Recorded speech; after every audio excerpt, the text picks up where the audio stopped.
வாங்க வாங்க வாங்க வாங்க லைவ் போயிடுச்சு அப்படியே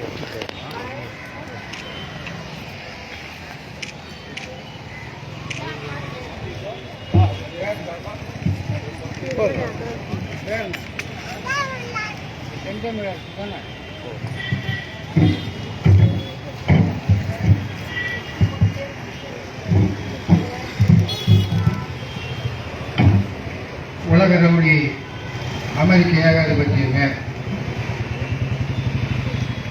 ஈரான் மீதான ஆக்கிரமிப்பு போரை உடனே நிறுத்து, உலக வளங்களை கொள்ளையடிக்க துடிக்காதே, உலக நாடுகளின் இறையாண்மையில் தலையிடாதே, உலக நாடுகளே, தமிழக மக்களே, அமெரிக்க ஏகாதிபத்தியத்தை எதிர்த்து நிற்போம், ஈரானின் இறையாண்மைக்கு துணை நிற்போம். பாசிஸ்ட் பாஜக மோடி அரசு ஈரான் ஆதரவு குரல்களை நசுக்க துடிக்காதே, அமெரிக்காவுக்கு அடிபணியாதே,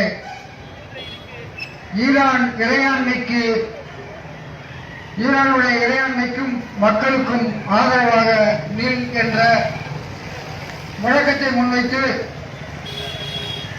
தாம்பரம் மாநகர புரட்சிகர இளைஞர் முன்னணி சார்பில் நடந்து கொண்டிருக்கக்கூடிய இந்த ஆர்ப்பாட்டத்தினுடைய தலைவர் தோழர் இனியன் அவர்களே, இந்த ஆர்ப்பாட்டத்தில் கலந்து கொண்டு உரையாற்றிய தாம்பரம் மாநகர புரட்சிகர இளைஞர் முன்னணி செயலாளர் தோழர் தமிழ்வாணன் அவர்களே, இந்த ஆர்ப்பாட்டத்தில் கலந்து கொண்டிருக்கக்கூடிய புரட்சிகர இளைஞர் முன்னணி தோழர்களே, இந்த ஆர்ப்பாட்டத்தை கேட்டுக் கொண்டிருக்கக்கூடிய இந்த பகுதியில் இருக்கக்கூடிய வணிகர்களே, மக்களே, உங்கள் அனைவருக்கும் என்னுடைய மாலை வணக்கத்தை தெரிவித்துக் கொள்கிறேன். தமிழன் பேசும்போது சொன்னார், இறுதியாக பேசும்போது ஒரு கருத்தை சொன்னார். நாம் ஒரு முழக்கமாக கூட வச்சிருக்கிறோம், ஈரான் ஆதரவு பொருள்களை நசுக்க துடிக்காது. இன்றைக்கு 2 நாட்களுக்கு முன்னால் உலகம் முழுக்க இருக்கிற நாடுகள், அந்த நாடுகளுடைய கப்பல் படை, அந்த கப்பல்கள் எல்லாம் சேர்ந்து விசாகப்பட்டினத்தில் ஒரு பயிற்சி என்ற பெயரில் ஒரு பயிற்சி ஒன்று நடக்கிறது. கப்பல் படை பயிற்சி என்ற ஒரு பயிற்சி. அந்த பயிற்சியிலே கலந்து கொள்வதற்காக ஈரானுடைய கப்பலும் அங்கே வந்திருக்கிறது. ஈரானுடைய கப்பல் அங்கே வந்து அந்த பயிற்சி ஒத்திகை எல்லாம் நடத்தி முடித்துவிட்டு திரும்பும் போது இந்த அமெரிக்க ஏகாதிபத்தியம் இலங்கை கடற்பகுதியில இலங்கையை தாண்டி அது சென்று கொண்டு இருக்கும் போது ஏவுகணை வீசி தாக்கி அழித்திருக்கிறது. அதில் எண்ணற்ற சிப்பந்திகள், மாணவிகள், ஊழியர்கள் கொல்லப்பட்டிருக்கிறார். உன்னுடைய நாட்டுக்கு வந்து உன்னுடைய நாட்டினுடைய அந்த பயிற்சியில ஈடுபட்டு இந்தியாவுடைய அழைப்பை ஏற்று நாங்கள் வந்தோம். இந்தியாவுடைய அழைப்பை ஏற்று வந்து விசாகப்பட்டினத்தில் அந்த பயிற்சியை முடித்துவிட்டு நாங்கள் திரும்பும் போது அமெரிக்கா எங்களை தாக்கி இருக்கிறது அப்படின்னு சொன்னா இந்த மோடி வாயை திறந்தாரா? இல்லை, எதை பற்றியுமே பேசுவதில்லை. இன்னும் சொல்ல போனா இந்த மோடி கும்பலுக்கு, RSS கும்பலுக்கு, இந்த பார்ப்பன கூட்டத்துக்கு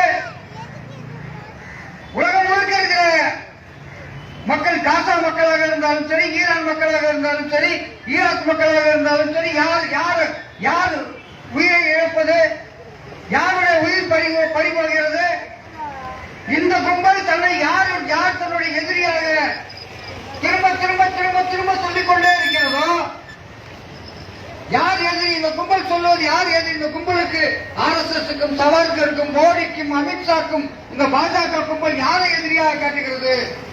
RSS என்ன சொல்கிறான்? இஸ்லாமியர்களுடைய எதிரி, கம்யூனிஸ்ட் 2வது எதிரி, இவங்கதான் எதிரியே. கம்யூனிஸ்டுகளை இஸ்லாமியர்களை ஒழித்து கட்ட வேண்டும். அப்ப உலகம் நடந்து கொண்டிருக்கிற இந்த ஈராக் மீதான அமெரிக்காவுடைய இந்த தாக்குதலில் உயிரிழந்திருப்பது இன்றைக்கு தலைவர் பேசும்போது சொன்னார் தமிழ்வாணன், 165 பெண் குழந்தைகள், அந்த பிஞ்சிகள் 165 பேர் சொன்னா நாங்க துல்லியமாக தாக்கி இருக்கிறோம் என்று சொன்னால், ஆமா, நீ துல்லியமாக குழந்தைகள் படிக்கிற அந்த பள்ளியில துல்லியமா போய் குழந்தைகளை தாக்கி கொண்டிருக்கிற நீ இதை கண்டிப்பதற்கு எந்த விதமான வக்கற்ற துப்பற்ற இருக்கிற இந்த மோடி தான் என்ன சொல்றான், இந்த மாதிரி புய்மு மாதிரி, பிசிக மாதிரி, சிபிஐ மாதிரி, சிபிஎம் மாதிரி, மனிதநேய மக்கள் கட்சி மாதிரி, இந்த ஜனநாயகத்துக்கு ஆதரவாக இருக்கிற எங்கெல்லாம் அநீதி நடக்கிறதோ அந்த அநீதிக்கு எதிராக குரல் கொடுக்கிற இயக்கங்கள், முற்போக்கு இயக்கங்கள், அப்படிப்பட்ட இயக்கங்கள் இன்றைக்கு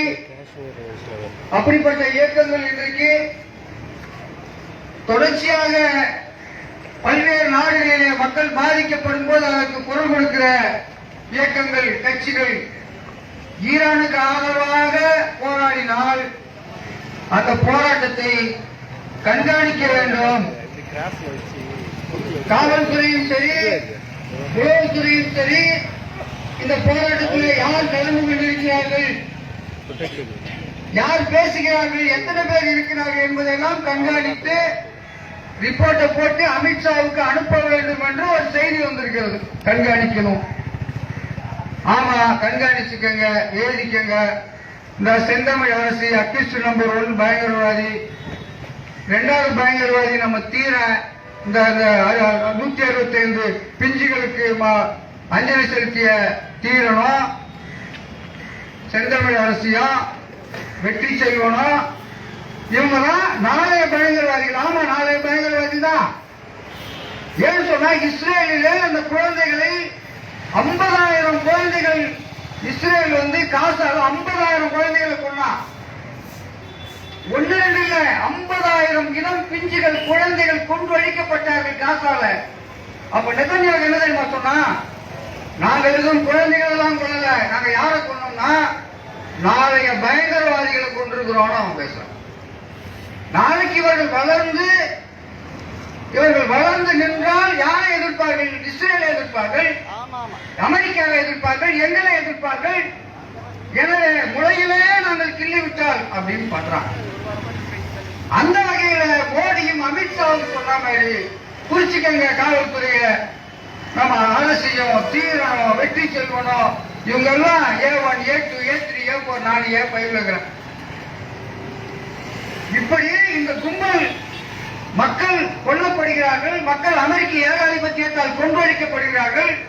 அதற்கு ஆதரவாக குரல் கொடுக்க வேண்டும், ஈரானை கண்டிக்க வேண்டும் என்றுதான் இல்ல.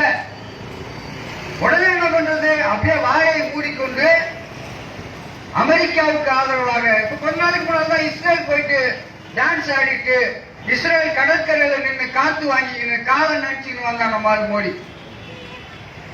அப்போ இந்த கும்பல் இதனுடைய ரத்தத்திலே என்ன ஊறி இருக்கிற இந்த பாசிஸ்டுகளோடு இணைந்து, இஸ்ரேலோடு இணைந்து உலகத்தில் இருக்கிற மக்களை அழிக்கிறதுதான் அவருடைய நோக்கமாகவே இருந்து கொண்டிருக்கிறது. அன்பார்ந்த தோழர்களே, இன்றைக்கு உலகம் முழுக்க இந்த அமெரிக்க ஏகாதிபத்தியம் தன்னுடைய கொடுங்கரங்களை அன்றிலிருந்து இன்று வரை தொடர்ச்சியாக நடத்தி கொண்டே இருக்கிறது. இன்றைக்கு வரலாற்றில் ஒரு முக்கியமான நாள், மார்ச் 5, மாபெரும் ஆசான் பாட்டாளி வர்க்கத்தினுடைய தலைவர் தோழர் ஸ்டாலினுடைய நினைவு நாள். ஸ்டாலின் என்ற பெயரை கேட்டாலே இந்த ஸ்டாலின் தான் மாபெரும் தோழர் ஸ்டாலின் இரண்டாம் உலகப் போரிலே அந்த பாசிச ஹிட்லரை, அந்த கொடுங்கோலன் ஹிட்லரை, அந்த 2ஆம் உலகப் போருக்கு காரணமாக இருந்த அந்த மிகப்பெரிய ஒரு கொடுங்கோலனை மிகப்பெரிய அளவிலே கிட்டத்தட்ட 1.5 கோடி ரஷ்ய வீரர்களை, மக்களை இழந்து 2ஆம் உலகப் போரை முடிவுக்கு கொண்டு வந்து அந்த பாசிச ஹிட்லரை வீழ்த்தியவர் தோழர் ஸ்டாலின். அந்த ஸ்டாலினுடைய நினைவு நாள் இன்றைக்கு. தோழர் ஸ்டாலினுடைய நினைவு நாளிலே நின்று கொண்டு நாங்கள் இந்த இடத்துல சொல்கிறோம், அமெரிக்க ஏகாதிபத்தியத்துக்கு சாவு மணி அடிக்கிற நாள் நெருங்கிக் கொண்டே இருக்கிறது. உலகம் முழுக்க எங்கே கம்யூனிஸ்டுகள் இருக்கிறார்களோ, குரல் கொடுக்கிறார்களோ, கம்யூனிஸ்டுகளும் முற்போக்காளர்களும் ஜனநாயகத்தை விரும்புகின்றவர்களும் 1 கோடி நின்று அமெரிக்காவினுடைய அந்த ஏகாதிபத்தியத்துக்கு, அந்த வல்லாதிக்கத்துக்கு எதிராக அமெரிக்க ஏகாதிபத்தியத்தின் கொட்டத்தை முறியடிக்க தீர்வார்கள் என்பதுதான் தோழர் ஸ்டாலினுடைய நினைவு நாளிலே நாம் எடுத்துக் கொள்ளக்கூடிய சூழ்நிலையாக இருக்கிறோம். ஈரானில் என்ன நடந்தது? ஈரான் அணு செறிவை நடத்தி கொண்டிருக்கிறது. அணுவை செறிவூட்டிக் கொண்டிருக்கிறான். யுரேனியத்தை செறிவூட்டி அணு ஆயுதம் செய்வதற்கான அணு ஆயுத தயாரிப்பில் ஈரான் ஈடுபட்டுக் கொண்டிருக்கிறது. எனவே ஈரான் அணு ஆயுதம் தயாரிக்க கூடாது. ஈரான் அணு ஆயுதம் தயாரித்து விட்டால் உலகமே அழிந்து போய்விடும். ஏனென்றால் உலகத்திலேயே முதலாக அணு ஆயுதங்களை கண்டுபிடித்த வைத்திருக்கிற தயாரித்திருக்கிற நாடு ஒரே நாடு ஈரான் தான். அமெரிக்காவிடம் அணு ஆயுதம் இல்லை, ரஷ்யாவிடம் அணு ஆயுதம் இல்லை, இந்தியாவிடம் அணு ஆயுதம் இல்லை, பாகிஸ்தானிடம் அணு ஆயுதம் இல்லை, யாரிடமும் அணு ஆயுதமே இல்லை. ஆனால் உலகத்திலேயே முதல் முறையாக ஈரான் தான் அணு ஆயுதத்தை தயாரிக்கப் போகிறான். எனவே உலக மக்களை பாதுகாப்பதற்கு நாங்கள் எல்லாம் சேர்ந்து ஈரான் அணு ஆயுதம் தயாரிப்பதை தடுத்து நிறுத்தப் போகிறோம் என்று மோடி விட்ட காட்டுறான் ட்ரம்ப். இந்த அமெரிக்க ஏகாதிபத்தியம் தான் தலைவர் கூட்டத்தினுடைய தலைவர் பேசும்போது சொன்னாரு, ஜப்பானின் ஹிபா குஷாக்கள் என்று சொன்னாரு. ஹிபா குஷானா என்ன? நம்ம வாயில நுழையாத கொரியன் பேரா இருக்குது அப்படின்னு நீங்க நினைக்கலாம். ஹிபா குஷாக்கள் என்றால் என்ன என்று தெரியுமா தோழர்களே? அந்த இரண்டாம் உலக போரின் போது ஜப்பான் மீது அமெரிக்க ஏகாதிபத்தியம் ஹிரோஷிமா மீதும் நாகசாகி மீதும் போட்ட அணுகுண்டு, அந்த அணுகுண்டு போட்டு அதுல எண்ணற்ற லட்சக்கணக்கான பேர் தங்களுடைய உயிரை இழந்தார்கள். செத்து போனவனாவது அப்படி சொடக்கு போற செகண்ட்ல சாம்பலா போயிட்டான். ஆனால் உயிரோடு இருந்தாங்க பாருங்க. 200 கிலோமீட்டர், 300 கிலோமீட்டர், 150 கிலோமீட்டர் தள்ளி உயிரோடு இருந்தவர்கள் அந்த பாதிக்கப்பட்டதற்கு தெரியுமா, தங்களுடைய உயிரையும் விட முடியாமல், உடல் வலியையும் தங்களுடைய அந்த வேதனைகளையும் பொறுக்க முடியாமல், அந்த உயிர் வாழ்ந்து கொண்டிருக்கிற அந்த அணுகுண்டு வீச்சினால் பாதிக்கப்பட்ட மக்களுக்கு கொடுத்த பெயர் தான் ஹிபா குஷாக்கள். அவர்கள் தங்களுடைய அந்த வேதனைகளை, தங்களுடைய துயரங்களை, தங்களுடைய துன்பங்களை எல்லாம் சின்ன சின்ன பிள்ளைங்க, நம்ம அரசி மாதிரி, நம்ம தீரன் மாதிரி சின்ன சின்ன குழந்தைகளா இருக்கும்போது, கை குழந்தைகளா இருக்கும்போது அதுல பாதிக்கப்பட்டவங்க இன்னைக்கு வளர்ந்து நிக்கிறாங்க. நினைச்சு பாருங்க, 45க்கும் இன்னைக்கு 2000க்குமே அவங்களுக்கு எவ்வளவு வயது இருக்கும் நினைச்சு பாருங்க. இன்னைக்கு அவங்க எல்லாம் சேர்ந்து ஒன்று சேர்ந்து கண்ணீர் விட்டு என்ன சொல்றாங்க, உலகத்திலேயே அணு ஆயுதத்தை ஒழிக்கணும். அன்றைக்கு அமெரிக்கா எங்க மீது குண்டு போட்டுச்சு, அமைதி என்ற பெயரால் இன்றைக்கு அமெரிக்கா ஆடிக்கொண்டிருக்கிறது. ஒண்ணு, நச்சு குண்டுகளையும் அணு ஆயுதங்களையும் எல்லாம் யார் தயாரித்து, யார் போடுவது, யார் மக்கள் மீது போடுவது, யார் மக்கள் அழிக்கிறது. அதே மாதிரி வியட்நாம் போர் நீங்க கேள்விப்பட்டிருப்பீங்க. வியட்நாம் போர் ஒரு புகைப்படம் வந்திருக்குது. ஒரு பெண் குழந்தை அத்தனை உடைகளையும் கலட்டி எரிந்து விட்டு நிர்வாணமாக குழந்தை ஓடுது ரோட்ல. ஏனென்றால் உடம்பு தீப்பிடித்து எரியுது. அந்த படம் உலக பிரசித்தி பெற்ற படம் என்று சொல்கிறார்கள். அப்படி ஒரு வியட்நாம்ல நடந்தது நேபாள் குண்டு வச்சு தாக்குதல். அந்த நேபாள் குண்டை வியட்நாம் மக்களின் மீது போட்டது யார்? அமெரிக்கா. அந்த நேபாள் குண்டு அது ஒரு கதிரி, அது ஒரு நச்சு குண்டு. அது அப்படி வியட்நாம் மீது நேபாள் குண்டு வீசி தாக்குதல். அவ்வளவு இங்கே எடுத்துக்கங்க, குழந்தை, பிஞ்சு குழந்தை, அவங்க வளர்ந்த பிறகு 2 புகைப்படமும் ஒப்பிட்டு புகைப்படம் இருக்கு. அவங்க இன்னைக்கு ஒரு வயதான ஒரு தாயாரா இன்னைக்கு இருக்கிறாங்க. அவங்க அந்த படத்தையும் அவங்களே ஒப்பிட்டு அவங்க கேட்கும்போது, அன்னைக்கு நாங்க எப்படி எல்லாம் பாதிக்கப்பட்டோம் அமெரிக்காலன்னு அவங்க வந்து பேட்டி கொடுக்குறாங்க. போபால் விஷவாயு கொடுக்கிறது ஏதோ உலக மக்களின் மீது நல்லெண்ணம் இருக்கிற மாதிரியும் ஈரான் அரசு ஈரான் மக்களுக்கு எதிராக இருக்கு. ஈரானிலே மக்கள் போராடுகிறார்கள். ஈரானிலே ஜனநாயகம் இல்லை. ஈரான் மக்கள் ஈரான் அரசுக்கு எதிராக போராடுகிறார்கள். நீங்கள் 6 மாதம் 1 ஆண்டுக்கு முன்னால நீங்க போராடினீங்க. ட்ரம்ப் சொல்றா, போராடினீங்க, உங்களுடைய விருப்பத்தை நான் இன்றைக்கு நிறைவேற்றி இருக்கிறேன் என்று ட்ரம்ப் சொல்லி என்ன செய்கிறது? அதாவது ஈரான் மக்கள் போராடுகிறார்கள். ஈரான் மக்களுக்கு ஜனநாயகம் வேண்டும். ஈரான் அரசு சர்வாதிகார அரசாக இருக்கு. அதனால என்ன பண்றோம், ஈரான் மக்களை பாதுகாப்பதற்காக நான் போறேன் அப்படின்ற பேர்ல இன்னைக்கு ட்ரம்ப் போய் ஒரு மோசடி செய்யறாங்க. அதே மாதிரி 1980களில் இதே யூனியன் கார்பைட் போபாலிலே விஷவாயு படுகொலை. எதுக்கு சொல்றா? அணு ஆயுதம், கதிரியக்கம், நச்சு குண்டு இப்பெல்லாம் சொல்றாங்க. அதே யூனியன் கார்பைட் கம்பெனியா இருந்து அமெரிக்க ஆண்டர்சனுடைய நிறுவனம் தான் அது. நீங்க இன்றைக்கும் அந்த ஈரானிய அந்த போபாலில நிகழ்ந்த அந்த விஷவாயு கசிவு, அந்த விஷவாயு படுகொலை நீங்க பாத்தீங்கன்னு சொன்னா ஒரு புகைப்படம் ஒண்ணு இருக்கும். பச்சிலம் குழந்தை அப்படியே அப்படியே அந்த கண்ணு மட்டும் அப்படியே முடிச்சு பார்த்துட்டு இருக்கும். அப்படியே புதஞ்சு தலை மட்டும் தெரியும். இன்றைக்கும் என்ன செய்யலாம்? அமெரிக்காவுக்கு தப்பிச்சு போயிட்டா, நீங்க செத்து போயிட்டான்னு இன்றைக்கும் என்ன நடக்கல? அந்த நச்சு கழிவுகளை எல்லாம் அகற்றுகிறோம் பேசிட்டு இருந்தாலும் எதையுமே அகற்றவே. இப்படி உலகம் முழுக்க இருக்கிற எல்லா நாடுகளின் மீதும் மக்களின் மீதும் அணுகுண்ட போடுறது, நேப்பாம் குண்ட போடுறது, ரேடாரை அனுப்பி அந்த மக்களை கொலை செய்வதற்கு அத்தனை வேலைகளையும் செய்வது. இந்த தலைவர் பேசும்போது சொன்னார், வெனிசுலாவுடைய அதிபரை உள்ளே போய் இறங்கி கடத்தி கொண்டு போய் சிறைபிடித்து வைப்பது. இதே போல ஈராக்கில் சதாம் ஹுசேன் வந்து பயங்கரமான ஆயுதங்களை, அணு ஆயுதங்களை வச்சிருக்கிறாரு என்று சொல்லி சதாம் ஹுசேனை சிறைப்பிடித்து சதாம் ஹுசேனை தூக்குல போட்டது. லிபியாவிலே அந்த கடாபியை கொன்றது.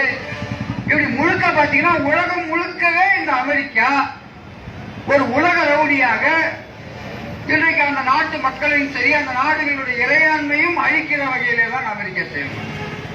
அப்ப ஈரானில என்ன நடக்குது? ஈரான் நான் முதல்ல சொன்ன மாதிரி ஈரான் அணு ஆயுதம் தயாரிக்க போகுது. அதை தடுத்து நிறுத்த வேண்டும் என்ற பேர்ல இதுக்கு போன ஆண்டு ஈரான் மேல ஒரு தாக்குதல் நடக்கும். எங்க? ஈரானுடைய அணுசக்தி மையங்களின் மீது எங்க வச்சு அவங்க வந்து அந்த யுரேனியத்தை செறிவூட்டுகிறோம் என்று சொல்றானோ அந்த இடத்துல போன ஆண்டு அமெரிக்கா தன்னுடைய தாக்குதலை நடத்துது. அதில் நிறைய பேர் இறந்து போனாங்க.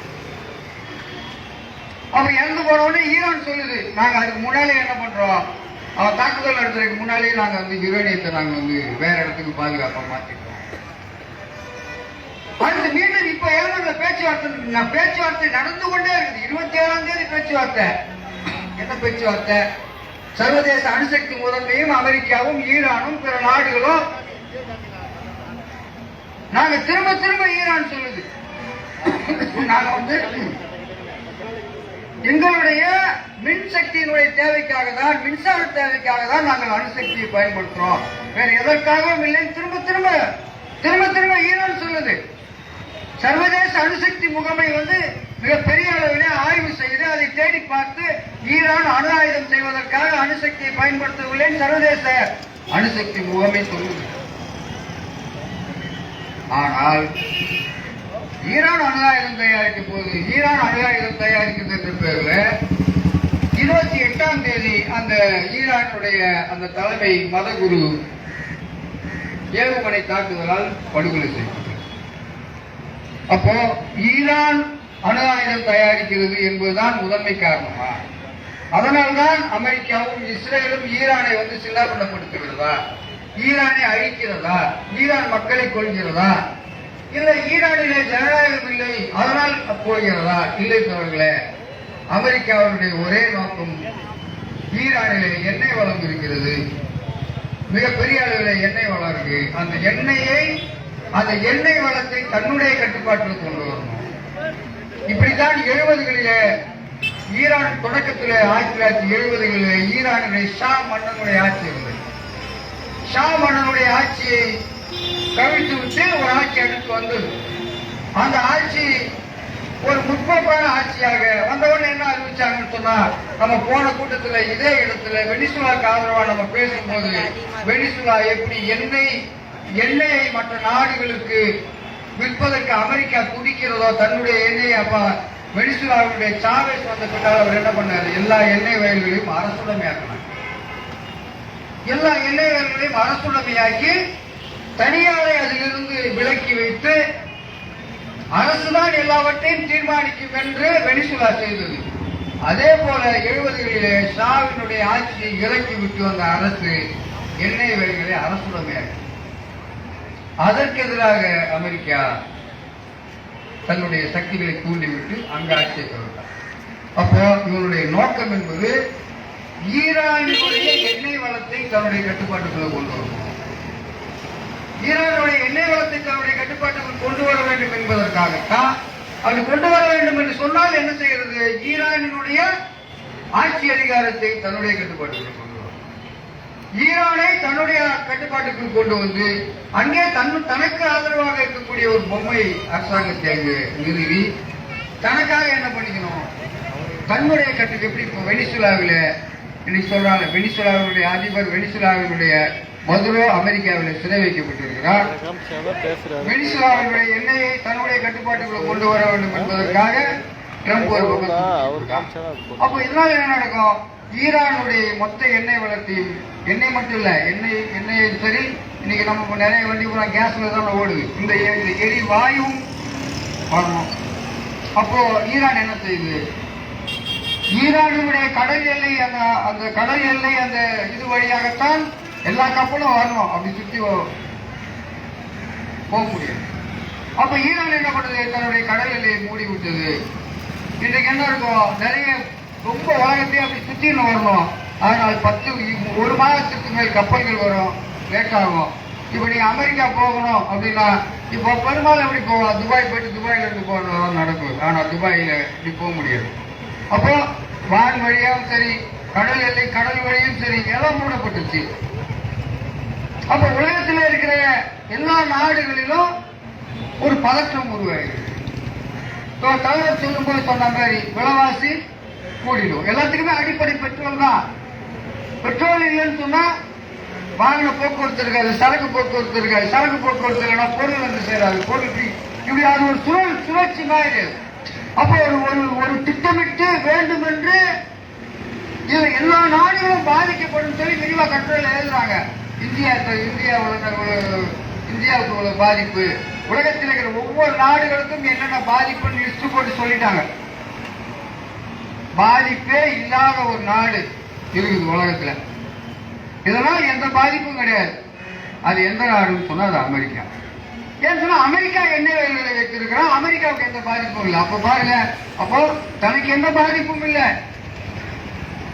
ஆனால் உலகத்தில் இருக்கிற எல்லா நாடுகளும் எல்லா நாட்டு மக்களும் மிகப்பெரிய அளவில் விலைவாசி உயரக்கூடிய இடம் வந்துடும். ஏன்னா எண்ணெய் விலை அதிகமாயிடும், அதிகமான பணவீக்கு வந்துடும். பணவீக்கு வந்தா எல்லா பொருளுடைய விலையும் கூடிடும். அப்ப உலகத்தையே படுபாதாரத்துக்கு தள்ளுற நோக்கம் தான் இருக்குது.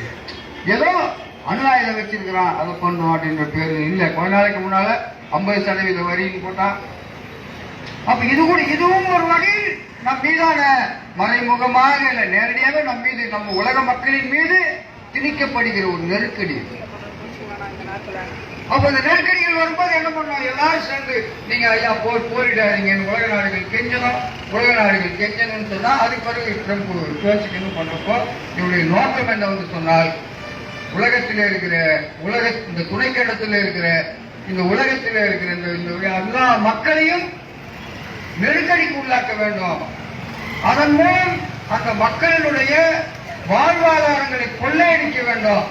அதன் மூலம் தான் கொழுக்க வேண்டும் என்பதுதான் உலக ரவுடி அமெரிக்க ஏகாதிபத்தியத்தினுடைய நோக்கமே.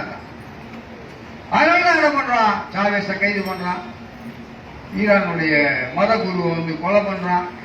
இது சர்வதேச அணுசக்தி முகமை இருக்குது, ஐநா இருக்குது.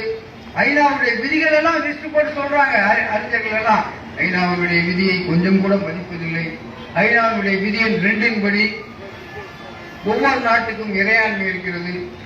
அந்த நாட்டினுடைய மக்களால் தேர்ந்தெடுக்கப்பட்ட இல்ல அந்த நாட்டினுடைய அரசுகள் இருக்காங்க, அந்த நாட்டினுடைய மக்கள் இருக்காங்க. அந்த ஒவ்வொரு நாட்டினுடைய அரசுக்கும் மக்களுக்கும் எல்லாருக்கும் இறையாண்மை இருக்குது. அந்த இறையாண்மையை மதிக்கணும்.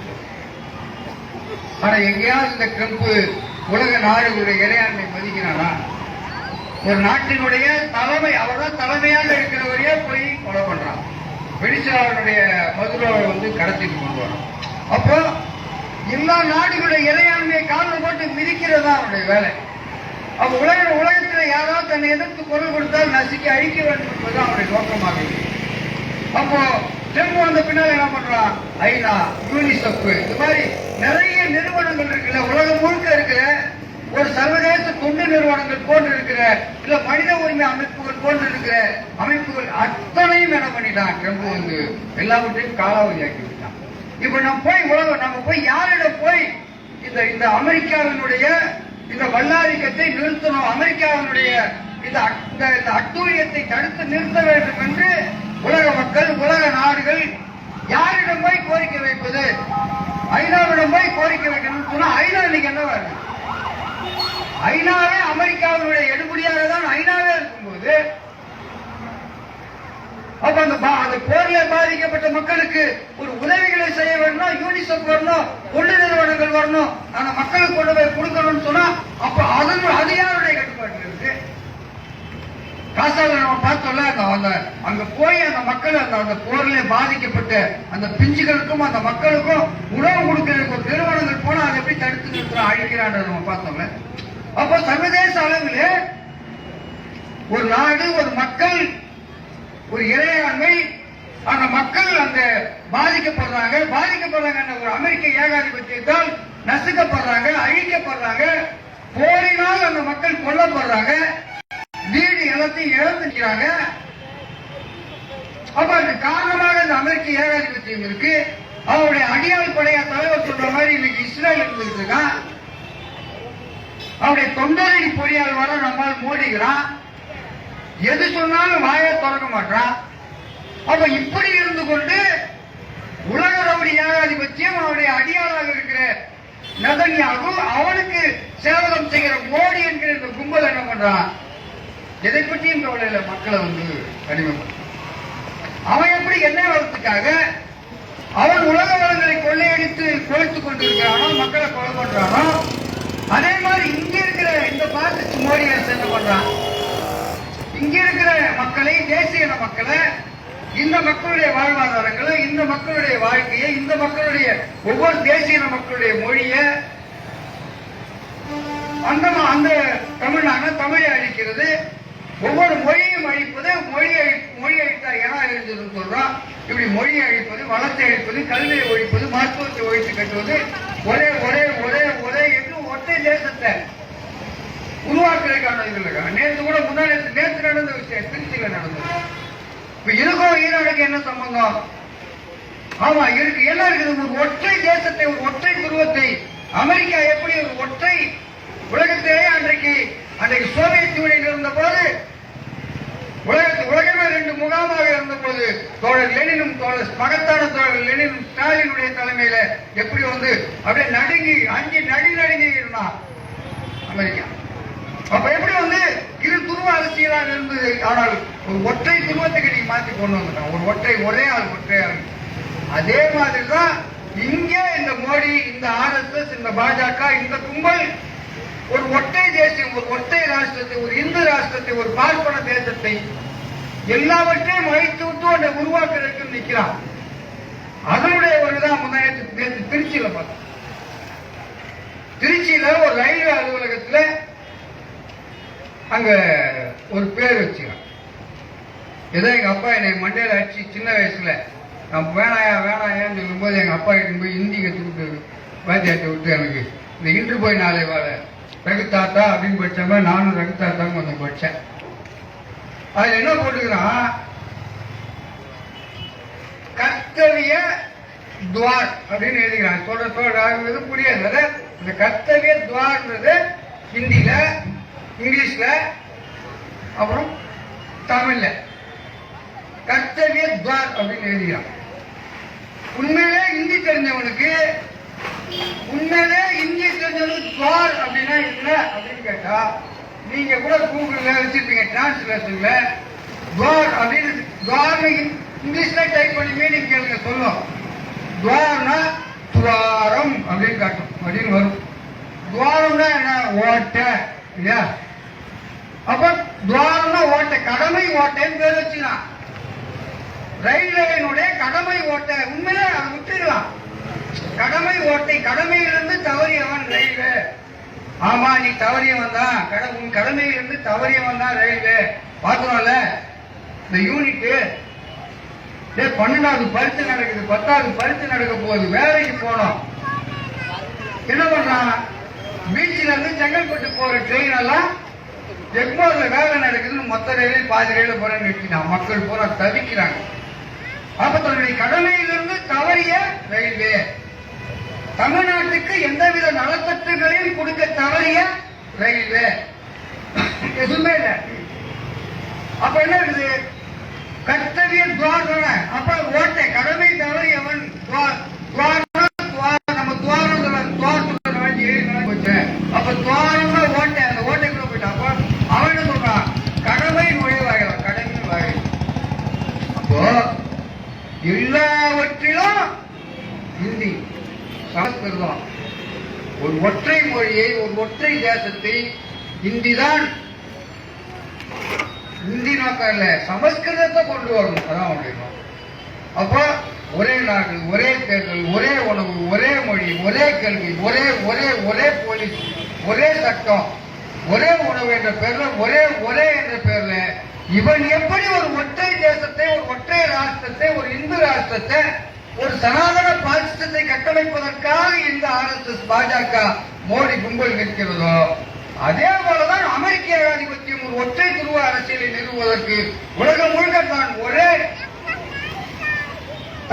உலகத்தை ஆதிக்கம் செலுத்த வேண்டும். இந்த மோடி கும்பல் எப்படி தான் இந்த இந்திய துணைக்கண்டத்தை, இங்க இருக்கிற தேசிய மக்களை அழித்து தான் ஆதிக்கத்தை நிலைநிறுத்த வேண்டும் என்று துடிக்கிறானோ, அதே போல அங்கே அமெரிக்கா உலக மக்களை அழித்து ஒழித்து உலக வளங்களை கொள்ளை அடித்து தான் ஒரே ஆளாக நின்று ஆள வேண்டும் நினைக்கிறான். அதற்காகத்தான் இந்த போர்கள், உலக வளங்களை கொள்ளையடிப்பது, ஒவ்வொரு நாடுகளுடைய இறையாண்மைகளை தலையிடுவது, அந்த நாட்டினுடைய அதிபர்களை, மத குருக்களை, பிரதமர்களை எல்லாம் கடத்தி கொண்டு போவது, கொலை செய்வது, உலகத்தில் இருக்கிற மக்களை கொண்டு குவிப்பது.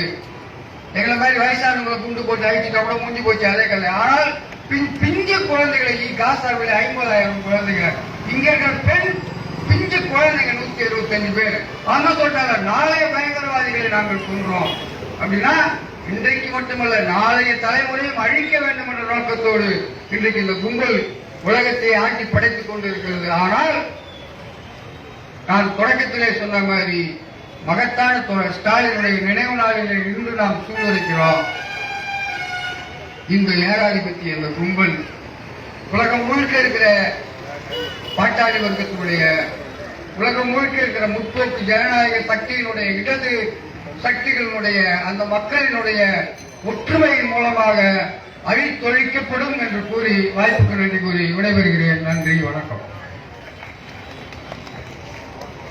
உலக ரவுடி அமெரிக்க ஏகாதிபத்தியமே, உடனே நிறுத்து, உடனே நிறுத்து, உடனே நிறுத்து, உடனே நிறுத்து, உடனே நிறுத்து, ஈரான் மீதான ஆக்கிரமிப்பு போரை உடனே நிறுத்து, உடனே நிறுத்து, கொள்ளையடிக்காதே, கொள்ளையடிக்காதே, கொள்ளையடிக்காதே, கொள்ளையடிக்காதே, உலக வளங்களை கொள்ளையடிக்காதே, கொள்ளையடிக்காதே, தலையிடாதே, தலையிடாதே,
இறையாண்மைக்கு துணை நிற்போம் துணை நிற்போம் துணை நிற்போம் துணை நிற்போம்.